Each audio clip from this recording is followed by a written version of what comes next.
Hi, my name is Neil Cheney and I'm the president of the Nevada Trappers Association. And my name is Bryce Green, and I'm a member of the Nevada Trappers Association. We prepared this video in response to Petition for the proposed regulation to protect mountain lions from incidental trapping. We'd like to begin by saying we absolutely oppose this petition in its entirety for a multitude of reasons that we will cover in this video. Those in favor of this petition have made baseless and illegitimate claims relating to incidental mountain lion trapping and its supposed effects on mountain lions and the ecosystem. To get right into it, our opponent has made claims that make incidental mountain lion trapping sound much more frequent and harmful than it actually is. In the petition, the claim is made that, quote, incidental trapping of mountain lions in Nevada is, beyond question, a significant problem, end quote. Let's take an objective look at the numbers.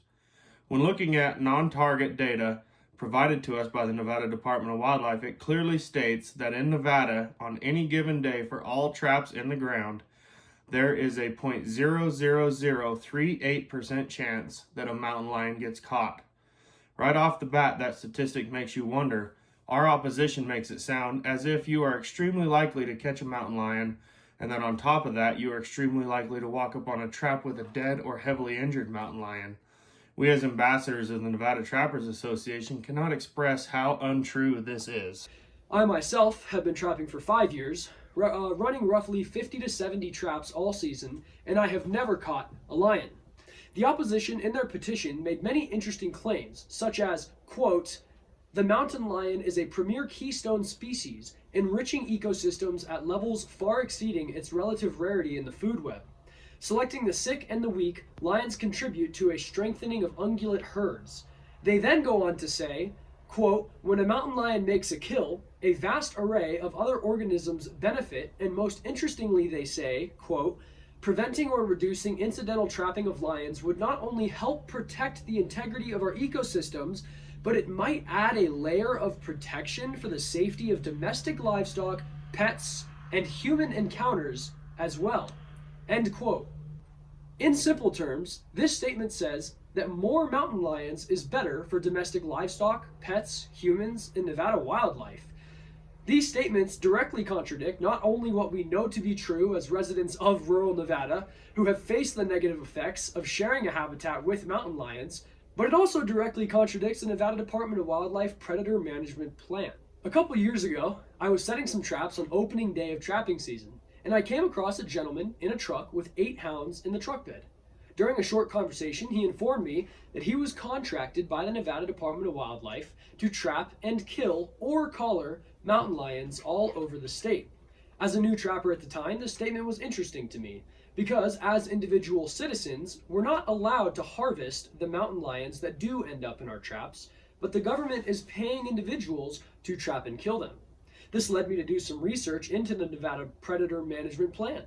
The irony of this whole entire petition is that the Nevada Department of Wildlife purposefully traps and kills more mountain lions each year than trappers could even come close to trapping. In the 2023-2024 trapping season, Nevada trappers caught 8 accidental mountain lions, 8 of which were released completely unharmed. Yet, here are some quotes from the Nevada Predator Management Plan for 2024. Project 2201 was titled Mountain Lion Removal to Protect California Bighorn Sheep for Hunt Units 11 and 13. Justification says, California bighorn sheep populations have been reintroduced in northwestern Nevada. Mountain lion predation can be a significant source of mortality that may threaten this population's viability. Area 1 is in close proximity to Sheldon National Wildlife Refuge, California, and Oregon. All 3 may act as a source for mountain lions. Mountain lions will be removed proactively by the USDA, Wildlife Services, and private contractors until local bighorn sheep populations reach population objectives. Their limiting factor statement for this project says, mountain lions are known predators of bighorn sheep. This is a study from Rominger 2004. Though predation is a naturally occurring phenomenon for bighorn sheep and other big game, their populations can be lowered or suppressed by abiotic factors such as dry climate and a loss of quality habitat. Mitigating abiotic factors by removing predators is imperative for some bighorn sheep populations to stabilize. Rominger 2007. The methods that they would employ for this project says NDOW biologists, USDA Wildlife Services, and private contractors will collaborate to identify current and future California bighorn sheep locations and determine the best methods to reduce California bighorn sheep mortality. Traps, snares, baits, call boxes, and hounds will be used to proactively capture mountain lions as they immigrate into the defined sensitive areas. The budget for Project 2201 is $100,000. This is one of many projects. You have Project 37, titled Big Game Protection, Mountain Lions. Project 37 says, removing mountain lions that prey on sensitive game populations quickly is a required tool to manage big game populations statewide. Luckily, now that 2024 is over, we can see how this project went. According to the fiscal year 2024 Predator Management Report, Project 37 successfully killed 26 mountain lions with a total cost of $211,842.06. Let's keep in mind that the 2023-2024 trapping season, trappers caught and safely released only 8 mountain lions. And for Project 37 alone, 26 mountain lions were purposefully killed by the Nevada Department of Wildlife. We want to be clear that we are not knocking the Nevada Department of Wildlife, as they do great work in identifying problem mountain lions and problem areas, and they are doing a very necessary work to protect our endangered big game species. Next, we have Project 42, and it gives us a bit more information. It's titled Assessing Mountain Lion Harvest in Nevada. The justification for this project says Nevada Department of Wildlife has a year-long mountain lion hunting season limited by harvest quotas, although mountain lions are lethally removed for livestock depredation and to limit predation on specific wildlife populations. Statewide annual adult female harvest is less than 35%, which indicates that statewide harvests are unlikely to be reducing statewide mountain lion population abundance. There was a whole study dedicated to this, Anderson and Lindsay, 2005. Conversely, current NDOW mountain lion removal projects may not be sufficiently intensive to reduce local mountain lion populations to attain reduced predation on prey populations. These are not my words. This is directly from the Nevada Predator Management Plan for 2024. The petitioners are saying that because of trappers, we have injured and killed too many lions. But the opposite is true. And it's clear from this quote from Project 42. The science is clear, and that is that we aren't killing enough mountain lions as Nevadans. In 2024, 148 mountain lions were harvested by the government and hunters, and there were 0 accidental trapping deaths or injuries. In fact, as trappers, we are required to fill out a non-target species report at the end of each trapping season, and the mountain of information that we provide to the Nevada Department of Wildlife on incidental catches as pertaining to mountain lions and where they are catching them is worth its weight in gold to the department. An article from the Nevada Current was posted October 18, 2023, entitled Mountain Lions in Nevada Hunted by Sportsmen, Maimed by Traps, and Killed by the State. This clearly one-sided article says between 2000 and 2021, at least 4,229 mountain lions were killed in Nevada by hunters, trappers, and the state's lethal removal effort, according to data from the Nevada Department of Wildlife. But how many of these lions were killed or possibly found dead due to trapping-related incidents? 26. Of the supposed 4,229 mountain lions killed in the last 2 decades, 26 of these deaths were related somehow to trapping. This means that 0.006% of all mountain lions killed in the last 20 years were because of trapping-related incidents. This is barely 1 lion per year. Possibilities and explanations for these numbers include an already sick mountain lion getting caught in a trap, or the mountain lion being killed by someone other than the trapper while it's in the trap. Our opposition will claim that these numbers aren't entirely accurate because trappers fudged non-target numbers, and we're missing a few years of data. But that's entirely speculatory, and even a large deviation from the numbers we have here would still be unfathomably low and could not warrant the proposed legislative changes. So, 0.006% of all mountain lion deaths in the last 20 years were caused by traps. And a trap in Nevada on any given day has a 0.00038% chance of catching a mountain lion. Does this sound like a pressing issue necessitating regulatory changes to you? The obvious answer is no. You have a higher chance of being dealt a royal flush playing poker or being injured by a toilet than you do catching a mountain lion in a trap in Nevada on any given day. This leads us to our next question. Why are they coming after trapping and not the Department of Wildlife or mountain lion hunting tags? We believe the answer is clear. Our opposition has one goal and one goal alone, and that is to ban trapping in the state of Nevada. Once again, the Nevada Department of Wildlife has made it clear that mountain lion removal efforts are absolutely necessary. And based on the results of 2024 Project 2201, Mountain Lion Removal to Protect California Bighorn Sheep, mountain lions killed the last 2 bighorn sheep in this hunt unit. Here's a quote from the Predator Management Report. It says, "No collared California bighorn sheep remain in hunt units 11 or 13. However, USDA Wildlife Services allocated time to investigate presence of mountain lions and potential kill sites during the late summer and early fall of 2023. Wildlife Services personnel were able to locate 2 uncollared bighorn sheep mortalities and set up equipment in the area to capture the offending mountain lions.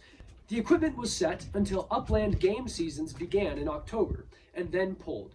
From this juncture, dogs were used to continue to search for mountain lions. However, none were located, and further effort was discontinued." This is unfortunate, and it's clear that mountain lions led to the disappearance of this important species in hunt units 11 and 13. So, not only do we see claims from our opposition that more mountain lions are good for our pets, livestock, big game, and humans, but we also see some other outlandish claims.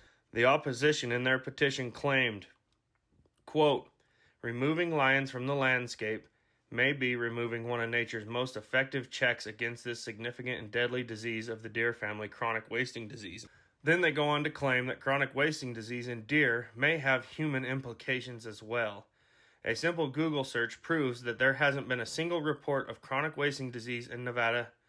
And on top of that, regardless of any speculation, there have been 0 confirmed cases of chronic wasting disease in humans ever. If our opposition had such strong and scientifically based argumentation, why would they need to make such audacious claims to back their positions? In regards to mountain lions being injured in traps, we have to remember that these wild animals are extremely tough, and to check the box for relatively harmed, that could mean that the trap scraped the animal or bruised its foot. There are not hundreds of starving, heavily injured mountain lions wandering the Nevada wilderness. If you've ever seen an image of a mountain lion next to a human, you understand that these are unbelievably muscular and strong creatures. A trap is not going to break the bones in a mountain lion's foot, just as it will not break the bones of a human. Many times I've come across a trapper post on social media, and I'll see someone who's against trapping in the comments, and they say something like, "I hope you step in that trap." And it proves that those in opposition do not have a realistic understanding of the strength of a trap. I take my dog trapping, and she's not the smartest, so she's stepped in 6 traps, and she's 12 years old. When I let her out of the trap, she runs off like it never happened, every single time. She's even stepped in more than 1 trap in 1 day. Let's take a look at the regulation proposed in this petition. Our opposition would like to shorten trap visitation intervals to 24 hours, regulate trap jaw size to a maximum of 7 inches, require swivels on all traps, ban the use of drags, ban multiple sets in close proximity, require above ground sets to be securely anchored by a chain no longer than 30 inches, require trapper education for new licenses, and improve the collection of non-target trapping data. The extremity of these regulations make it clear that there's a broader motive than just preventing incidental mountain lion captures. Our opposition loves to take things to the extreme, but that is just because their true motive is extreme.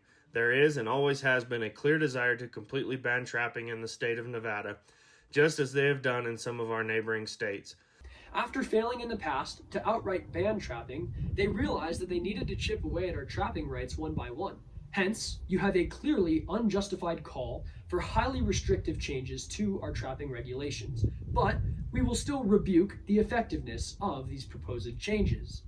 24-hour trap visitation would not have the positive effect that the anti-trappers think it would have. By enforcing 24-hour trap checks, you force trappers into cities and towns. There are many trappers who live in the wilderness while trapping to run larger, more remote trap lines. By enforcing a 24-hour trap check, you give a trapper no time to refuel and resupply.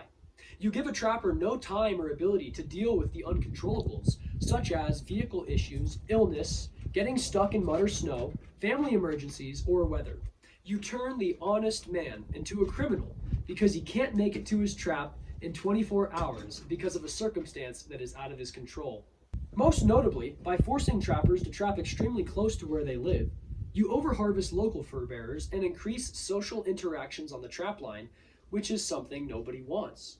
Rabies in wildlife occurs much more frequently in states that have no leg hold trapping or very short visitation times, such as Arizona and Colorado and California.